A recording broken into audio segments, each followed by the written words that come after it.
하나님 감사합니다. 사망의 골짜기에서 허둥대던 죄인을 의의 길로 인도하신 우리 아버지 하나님, 지난 한 주간에도 진리의 길을 제대로 가지 못하고 세상에서 방황하던 저희를 눈동자처럼 지키시고 구하심을 감사를 드립니다. 세상에서 한 주간을 살면서 영적인 기간이 허덕이던 저희였습니다. 오늘도 말씀으로 허물과 잘못을 벗겨 주시옵소서. 특별히 성도들이 가지고 나온 모든 여러 가지 문제들이 해결되는 흡족한 은혜를 베풀어 주실 줄 믿습니다. 늘 우리와 함께 하시는 주님, 우리 삶에 세찬 바람이 불고 파도가 몰아치는 어려움이 있을 때 주님이 함께 하심을 믿고 두려워하지 않게 만들어 주시옵소서. 더욱 주님께 하려고 의지하여 믿음의 능력을 보이는 제자의 삶을 살게 하여 주옵소서. 감사를 드리며 예수님의 이름으로 기도하옵나이다. 아멘. 네, 반갑습니다. 잘 지내셨죠? 네, 하나님의 말씀을 우리 가슴에 새겼으면 좋겠습니다. 어떤 상황에서도 믿음을 가지고 기도하기를 원합니다. 기도 외에 귀신이 떠나가고 하나님의 능력이 일어나는 일은 없습니다. 기도만이 답입니다. 그러니까 우리 모두 기도의 사람이 되어서 모든 인생의 문제를 아름답게 해결하기 원합니다. 하나님은 믿음의 사람을 부르십니다. 믿음을 선물로 주시고 믿음의 생활을 하는 사람들에게 각종 복을 주십니다. 믿음의 조상 아브라함이 받았던 복을 우리에게 다시 주십니다. 믿음으로 의롭게 하시며 성령의 약속을 허락하십니다. 믿음은 하나님의 복을 받는 최상의 그래서 수단입니다. 세상 모두들, 그러니까 세상 사람들 모두 받기 원합니다. 건강의 복이라든가 똑똑함의 복, 재물의 복, 가정의 복, 형통함의 복 등 받고 싶은 복, 그러니까 누리고 싶은 복이 아주 많습니다. 세상에 살면서 이의 복들 중 하나만 부족해도 사는 게 힘들어집니다. 그런데 사람들은 눈에 보이는 복을 좋아하고 계속 추구하지만 눈에 안 보이는 복을 깊이 생각하지 못하는 경향이 있습니다. 눈에 보이는 복만 받으면 세상을 다 가진 것 이렇게 같으나 눈에 안 보이는 복도 필요합니다. 사람은 눈에 보이는 것만 갖고 살지 않기 때문입니다. 우리는 눈에 보이는 것은 어찌 보면 빙산의 일각입니다. 빙산은 수면 아래 엄청난 크기가 있고 수면 위로는 조금만 나타납니다. 비가 수면 위에 있는 빙산만 보고 피해가려고 하다가는 그러니까 수면 아래 빙산에 부딪히고 맙니다. 사람이 더 이렇게 받는 복 중에 눈에 보이는 것이 모두는 아닙니다. 눈에 보이지 않는 복이 훨씬 더 많습니다. 눈에 보이지 않는 복이 무엇일까요?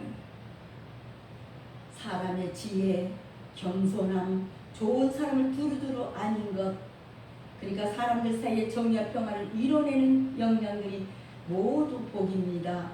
다만 이런 복을 얻기까지 상당한 노력과 시간이 요구됩니다. 이보다 더 높고 위대한 복이 그런데 있습니다.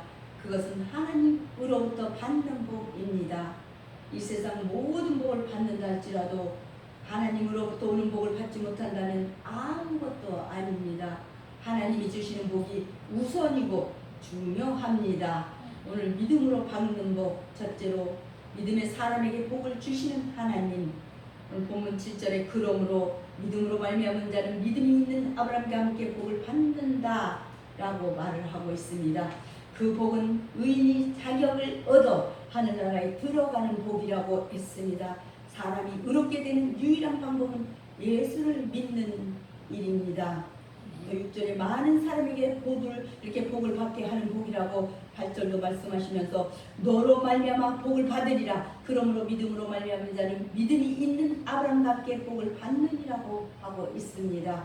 또 창세기 14장 16절, 그러니까 14절에서 16절 보면 모든 빼앗겼던 재물과 자기 조카 롯과 그 재물과 또 부녀와 인민을 다 찾아왔더라고 기록하고 있습니다. 싸움에서 승리하는 복입니다. 6절 9절 아브라함이 하나님을 믿으며 이것을 그에게 의로 정하셨다 함과 같으니라. 그런즉 믿음으로 믿음으로 말미암지 않는 자들은 아브라함의 아들인 줄 알지어다. 또 하나님이 이방을 믿음으로 말미암아 의로 정하실 것을 성경이 미리 알고 먼저 아브라함의 복을 전하되 모든 이방이 너를 인하여 복을 받으리라 하였으니 그러므로 믿음으로 말미암은 자는 믿음이 있는 아브라함과 함께 복을 받느니라고 말씀하고 있습니다. 사람이 오직 믿음으로만 구원을 받는 것을 알지 못하고 율법을 지켜야 되는 줄로 아는 것은 어리석은 것입니다. 바울은 율법과 복음을 확실하게 구별하지 못한 당시의 그런 성도들을 향해 어리석다고 말하고 있습니다. 하나님은 어떤 사람에게 복을 주실까요? 하나님 모든 인류에게 복을 주기를 원하십니다. 그렇지만 누구에게나 아무에게나 그러니까 아무한테나 어떤 사람이든 막론하고 다 복을 주시지는 않습니다. 공기는 모든 사람에게 다 주어지는 복입니다. 공기는 하나님이 주시는 일반 은총입니다. 그러나 하나님이 주시는 복, 하나님과의 관계가 형성되는 복, 하나님의 백성이 그러니까 하나님의 백성이 되는 복은 하나님의 특별한 은총입니다. 하나님이 인류에게 이 복을 주시기 원하지만 그렇다고 해서 인류 전체에게 어떤 조건 없이 다 주시지는 않는다는 것입니다. 하나님은 인류에게 주려는 복을 계획하시고 단계를 만드셨습니다. 하나님은 먼저 믿음의 사람에게 복을 주십니다. 그리고 믿음의 사람을 통해 다른 사람에게 복을 주십니다. 하나님 먼저 아브라함에게 믿음의 복을 주셨습니다. 그리고 아브라함을 통해 이방인들에게 복을 주셨습니다. 이방인들도 믿음을 가진 사람은 아브라함과 함께 복을 받습니다. 하나님이 아브라함에게 주신 복을 오늘도 그러니까 오늘날 우리들에게도 주셨습니다. 아브라함이 가졌던 믿음을 우리도 이렇게 가졌습니다. 하나님은 우리를 통해서 이웃과 다른 사람에게 믿음의 복이 전달되기를 원하십니다. 하나님은 믿음의 복을 단계적으로 확장해 나가고 그러니까 확장해 가시고 믿음의 복이 전달되기를 원하십니다. 하나님은 믿음의 복을 단계적으로 확장해 가시고 믿음의 복을 받은 사람을 활용하십니다. 믿음의 복을 받은 사람은 믿음의 복을 나누는 역할을 그래서 하고 복의 통로 역할을 합니다. 율법을 행하라고 주신 바 되었고 복음은 믿으라고 주신 바 되었습니다. 하나님께서 모세를 통해 내려주신 율법은 하나도 빠짐없이 지켜야 합니다. 그러나 예수님께서 십자가와 부활을 통해 우리에게 주신 복음은 믿기만 하면 됩니다. 복음은 행함과 무관하게 듣고 믿도록 되어 있습니다. 믿음으로 구원을 얻는 것입니다. 두 번째로 율법 아래 저주를 말씀하시는 하나님. 율법은 죄를 깨닫게 하고 복음은 죄를 사합니다. 인간은 율법의 많은 조항들을 도저히 지킬 수 없습니다. 하나라도 어기면 율법을 어긴 죄인이 됩니다. 그러므로 율법은 죄를 깨닫게 할 뿐이라고 로마서 3장 20절에 말씀하십니다. 그러므로 율법의 행위로 그의 앞에 의롭다 하심을 얻을 육체가 없나니 율법으로는 죄를 깨달음이라고 말씀하고 있습니다. 또한 로마서 7장 7절에는 율법으로 말미암지 않고는 내가 그러니까 죄를 알지 못하였으니 곧 율법이 탐내지 말라 하지 아니했더라면 내가 탐심을 알지 못하였으리라고 바울은 고백하고 있습니다. 로마서 또 7장 13절은 계명으로 말미암아 죄로 심히 죄되게 하려 함이니라고 말씀하시고 탐내지 말라는 법을 알기 전까지는 탐심이라는 것을 이렇게 그 탐심이라는 것을 인식하지도 못했다고 했습니다. 사도 바울도 소개법을 깨닫지 못했을 때는 자신의 그러니까 율법에 이루는 힘이 없은 줄 알았으면 빌립보서 3장 1절은 소개법을 깨달았을 때는 오호라 누가 나를 이 상황에 보면서 건져내라 라면서 탄식했다고 합니다. 로마서 7장 또 14절 15절은 이처럼 율법을 죄를 깨닫게 하고 그 깨달음을 통해 죄악의 죄에 싹슨 사망을 알아서 그리스도께로 나오게 한다고 했습니다. 이것이 율법의 역할이라고 말입니다. 그러나 복음은 나를 위해 죽으시고 나를 위해 사신 그리스도를 믿기만 하면 주홍같이 붉은 나의 모든 죄가 다 용서함 받는다고 13절 말씀하고 있습니다. 로마서 3장 2절 28절 특별히 로마서 3장 4절에는 주의 말씀에 의롭다함을 얻으시고 그러니까 믿음으로 인하여 의롭다함을 받을 뿐만 아니라 말씀의 순종 그러니까 행함으로 의롭다함을 얻어야 한다고 했습니다. 의인은 없나니 하나도 없으며 3장 10절 인류의 조상 아담 한 사람의 불순종으로 이렇게 말미암아 죄가 세상에 들어와 모든 사람 위에 왕노릇하게 되었다고 했습니다. 그러면서 로마서 5장 10절은 한 사람으로 말미암아 죄가 세상에 들어오고 죄로 말미암아 사망이 왔나니 이와 같이 모든 사람이 죄를 지었으므로 사망이 모든 사람에게 이르렀다고 말씀하고 있습니다. 하나님은 우리에게 믿음을 선물로 이렇게 주시고 믿음으로 행하기를 원하십니다. 하나님이 아브라함에게 믿음을 먼저 주셨지만 이후에 아브라함의 자손들에게 율법을 주신 적이 있었습니다. 애굽에서 종살이 하던 사람들이 애굽에서 나와 가나안에 들어가기 전에 광야를 지날 때 하나님이 모세를 통해 백성들에게 율법을 주셨습니다. 율법을 주신 이유는 그러니까 믿음을 가지고 행하기 위함이었습니다. 율법 자체가 백성들에게는 은혜였습니다. 율법을 지킴으로 믿음으로 나아가게 함이었습니다. 그러나 사람들이 율법을 지키지 못했습니다. 하나님 율법을 주실 때 율법을 지키는 사람들에게 복을 주시고 율법을 지키지 않는 사람에게는 저주를 내리시겠다고 하셨습니다. 율법은 죄를 깨닫게 하는 도구가 되었습니다. 율법을 지키면 복을 받는다고 하지만 율법 자체가 구원의 도구가 될 수는 없습니다. 하나님이 믿음으로 얻는 구원을 은혜의 선물로 주시는데 율법은 은혜이기는 해도 믿음만큼의 은혜는 아니었습니다. 율법으로는 구원을 얻을 수 없는데 사람들은 율법 저주에서 이게 율법의 저주에서 헤어나오는 일이 쉽지가 않습니다. 율법 자체가 사람의 행위와 노력에 들어가기 때문입니다. 사실 사람의 행위로 하나님 앞에 의로워질 수가 없습니다. 사람은 하나님이 주시는 은혜로만 의로워집니다. 오직 하나님이 주시는 은혜로만 의로워집니다. 하나님 율법의 저주에서 이렇게 빠져나올 수 없는 사람을 믿음으로 구원하십니다. 세 번째로 믿음으로 의의 삶을 인도하신 하나님. 사도 바울은 하나님 앞에서 율법으로는 의롭게 되지 못함을 분명하게 선언합니다.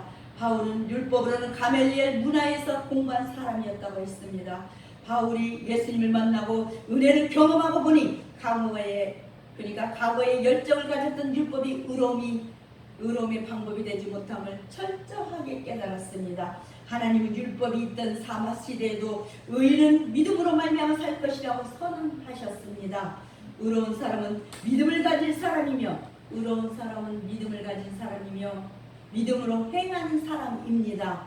세상에 의로움이 없다 할지라도 한탄하거나 원망하지 않고 그러니까 본인만이라도 믿음으로 살아야 합니다.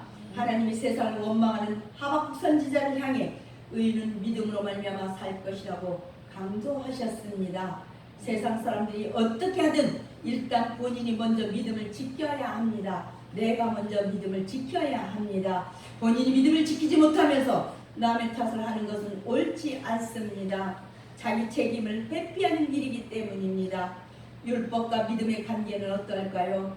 율법은 믿음에서 나지 않습니다. 율법을 행하는 사람은 율법 가운데서 삽니다. 율법은 죄를 깨닫게 하고 믿음으로 가기 위한 수단이고 가정입니다. 하나님은 율법으로는 도저히 의로워질 수 없는 사람들에게 믿음을 주셔서 은혜의 길을 제시해 주셨습니다. 그리고 믿음으로 사는 삶, 의로움을 증명하는 믿음의 삶을 인도하십니다. 하나님은 우리를 이렇게 믿음으로 인도하십니다. 율법은 심판을 주고 복음은 복을 줍니다.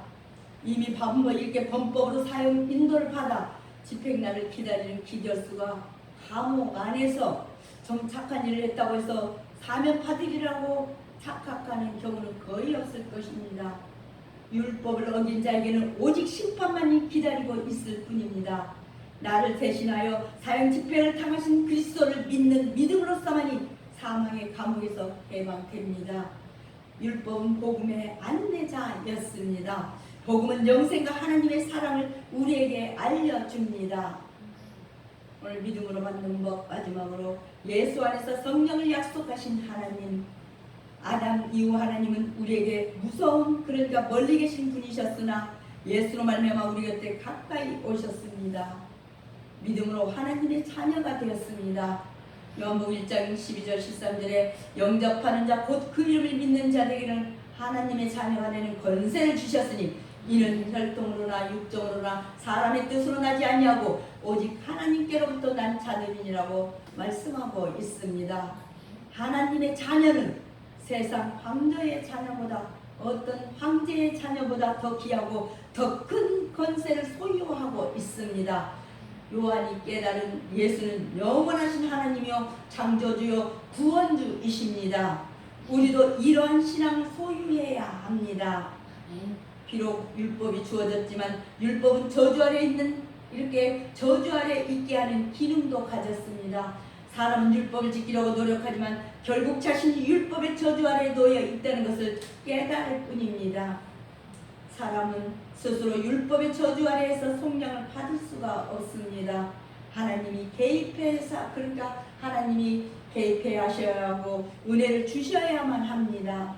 율법의 저주는 죄를 알게 할 뿐이고 율법은 어긴 죄는, 그러니까 율법을 어긴 죄를 지으면 벌을 받을 뿐이었습니다. 그 벌 중에 가장 심각한 벌이 사형입니다.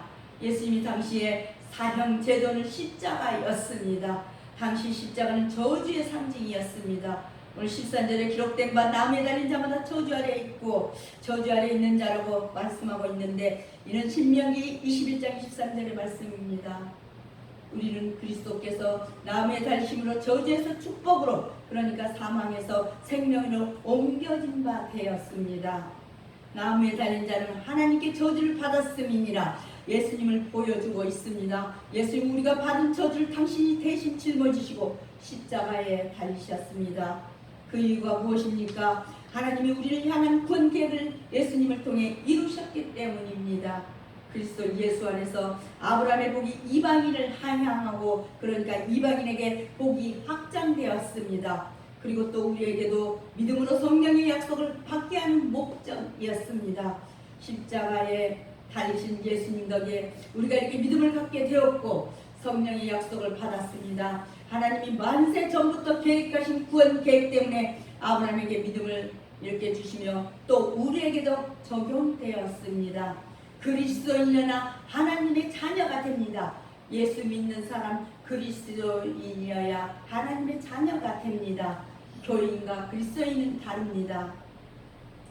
말씀 갈라디아서에서 3장 27절에 의하면 그리스도와 함께하여 세례를 받고, 그러니까 그리스도로 옷 입은 성화된 자를 진정한 그리스도인이라고 하였습니다. 신자가 세상을 벗어나 멀리하고 살 수는 없습니다. 그러나 세상과는 구별된 삶을 살아야 합니다. 우리의 옛사람을 죽었다고 로마서 6장 5절은 말씀하였고, 골로새서 3장 1절 10절은 그러므로 너희가 그리스도와 함께 다시 살리심을 받았으면 이의 것을 찾으라. 이는 너희가 죽었고 너희 생명이 그리스도에 함께 하나님 안에 감춰졌음이라고 했습니다. 우리 생명이신 그리스도께서 나타나실 그때에 너희도 그와 함께 영광 중에 나타나리라. 그러므로 땅에 있는 지체를 죽이라고 말씀하고 있습니다. 우리의 마음과 생각과 사상과 인격이 그리스도의 형상으로 옷을 입은 새로운 피조물로 이렇게 부활되었다고 하였습니다. 로마서 8장 29절에는 하나님이 미리 하신 자들로, 이렇게 로마서 또 8장 28절 모든 것이 협력할 선을 이루라고 말씀하시면서 예수 믿는 자들에게 일어나는 모든 일, 그러니까 즐거움이라든가 고통, 고난 등 협력하여 선을 이루라고 했잖아요. 창조의 목적대로 살게 하라고 했습니다. 그러니까 우리는 창조의 목적대로 살아야 합니다. 그래서 거룩하게 살아야 합니다. 그의 자녀는 그 나라의 상속자가 됩니다. 여러분, 못 배웠어도 못 가졌어도 못생겼어도 상관이 없습니다. 낮은 자도 천한 자도 괜찮습니다. 병든 자도 불구자도 가리지 않습니다. 지금 비록 부족할지라도 장차 천사도 흠모하는 영원히, 그러니까 영광스러운 존재가 되며 하나님의 나라를 기업으로 우리는 얻게 됩니다. 양자의 이치에서 천사의 자리로 격상하기 때문입니다. 하나님의 자녀는 신분의 변화, 인격의 변화, 영혼의 변화를 입은 자입니다. 이번 한 주간도 믿음으로 받는 모든 복을 믿어서 다 받아 누리는 저와 여러분이 되십시다. 기도하겠습니다. 하나님 감사합니다. 약할 때 이렇게 강한 힘 주셔서 굳건한 신앙의 보리를 만들어가게 하시는 우리 아버지 하나님, 하늘 능력과 권세를 마음껏 사용할 수 있는 은혜로 한 주간 세상에서 승리하게 하심을 감사를 드립니다. 세상에서 피곤한 자녀들이 안식을 얻게 하시고 이렇게 오늘 하나님께서 주신 말씀으로 위로받게 하여 주시옵소서. 자녀들이 품고 살아가는 여러 가지 문제들이 말씀을 들었으니 응답으로 화답하여 주실 줄 믿습니다. 영생의 양식을 또 다른 이웃에게도 나눠줄 수 있는 넉넉한 지체들이 되게 만들어 주시옵소서. 부지런한 농부가 많은 소득을 얻은 것처럼 교회에 열심히 헌신하는 자녀들이 사회에서도 인정받게 만들어 주시옵소서. 하나님, 생명을 구하는 교회가 되기를 원합니다. 하나님 아버지, 우리 목자교회가 생명이신 예수님의 뜻을 이루어가기를 소망합니다. 영혼이 지옥에 가서 멸망을 받아야 하는 불쌍한 영혼들에게 오늘도 예수 그리스도를 전함으로 생명이 동참케 하는 우리 교회가 되게 만들어 주시옵소서. 교회를 위해서 수고하고 헌신하는 지체들을 위해서 또 기도하게 만들어 주시옵소서.